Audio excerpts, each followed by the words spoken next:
Hi, I'm Xander Knecht. I'm a senior at La Sierra University, and I'm a music performance major.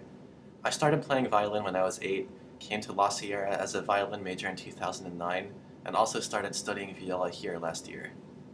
Before we get started, I'd like to open with a small clip from a video you might recognize.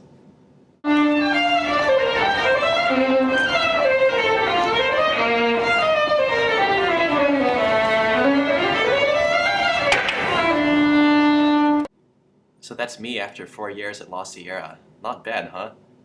No, just kidding. That's the famous violinist Joshua Bell playing in the subway in Washington, D.C. in 2007 as an experiment. As you can see, most of the people who walked by almost completely ignored him, despite the great music he was playing.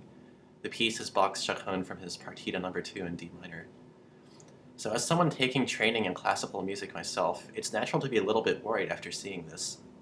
Joshua Bell has a career already, but for those of us who aren't as famous, can we afford to be ignored whenever we play? If we can't attract attention on the street, will it be any better for us when we look for jobs? Does the music we play best, in fact, still speak to audiences today? I'm not going to pretend that I would have been any more successful in that subway station than he was, no matter what I did differently. But I have been thinking about this video a little bit, and after 4 years at La Sierra, I've become convinced that in order to really make an impression on listeners today, and even to get gigs and make a living, classical musicians need to learn more about two things that aren't necessarily emphasized in a traditional music education. Let's talk first about the solo repertoire we play. We all have to learn the big concertos, sonatas, and unaccompanied Bach for juries and auditions, but at least as a student, I've realized that people rarely like to hear this in public. It's just not appropriate in a lot of places, if you know what I mean. What works best for most of the situations I've been asked to play at are short character pieces or showpieces, no more than 5 or 6 minutes long. This has been the case at recitals, special music, and assemblies and worship, and even a concert where I had to fill in time until a member of our chamber group showed up. I had to find almost all these pieces myself, actually, even though they've been so useful to me. Without further ado, let's watch a few clips of these solo pieces.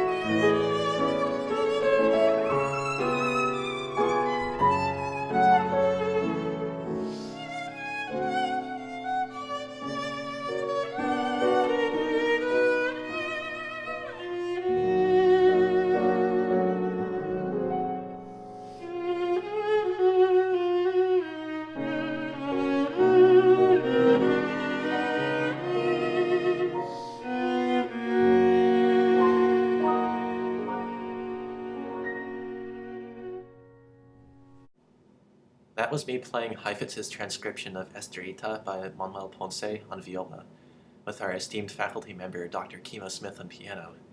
This recording was from my senior recital, but I've played it at a competition, at assemblies, and even at a private fundraising event. Next up is an excerpt from William Primrose's transcription of Paganini's La Campanella, a similarly versatile piece.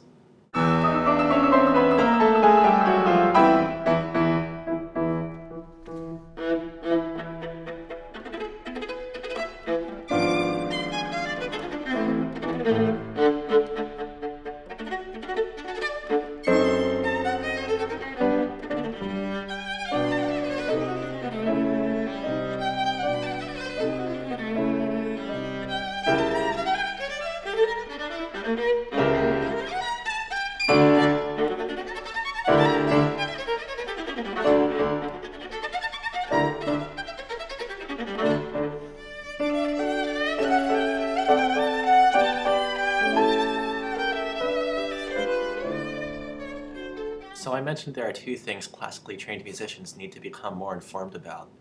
In addition to choosing more appropriate classical repertoire, I also think we have to be able to keep up with the times and be able to play currently popular music on request. Playing a lot of wedding gigs at La Sierra has been more than enough to convince me of this need. We've basically been asked to play anything from the Beatles to Disney songs and even the Imperial March from Star Wars. We usually end up having to arrange something or locate an arrangement. This has gotten us small jobs while in school, and I think it's an essential skill to have throughout life as a musician.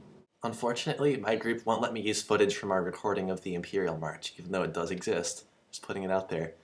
The next best thing I have, though, is my arrangement of Dvorak's Romantic Piece No. 1, originally for violin and piano. I was asked to arrange this once for a wedding, and we've made it a staple at most of our weddings since then.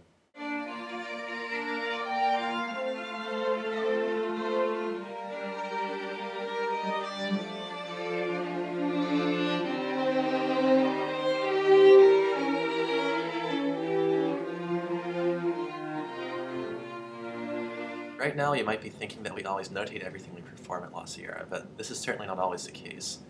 I've played along with singers for worship many times here, and even though we'll go through the basic outline and chords of the song, a lot of it is playing by ear. Here's a recording of me with some friends I've played at worship with, covering Bon Iver's Holocene at Open Mic Night this year.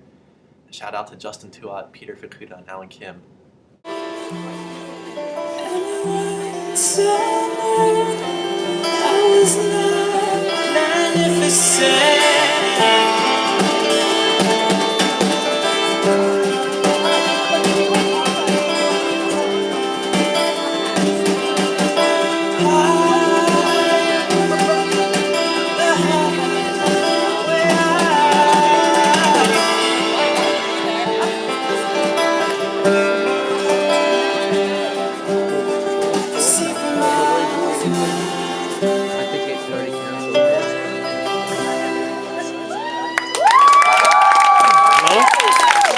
The last thing I'd like to mention in connection to all of this is my experience with teaching at La Sierra.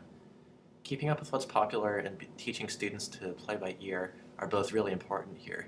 It's not always possible to bring students to a high level of classical performance, but as teachers, we should always strive to leave them with something they can share with their communities in the time that we have. For my teaching, this has included simple praise songs, hymns, fiddle tunes, popular and even mariachi songs that they can share in church, school, or wherever they have opportunities to play. I'd like to end with a clip from my latest project, my transcription for viola and piano of a 1916 character piece entitled Wienerisch, or Viennese, by Leopold Godowsky. It's originally for violin and piano. Credit once again goes to Dr. Smith as pianist in this recording.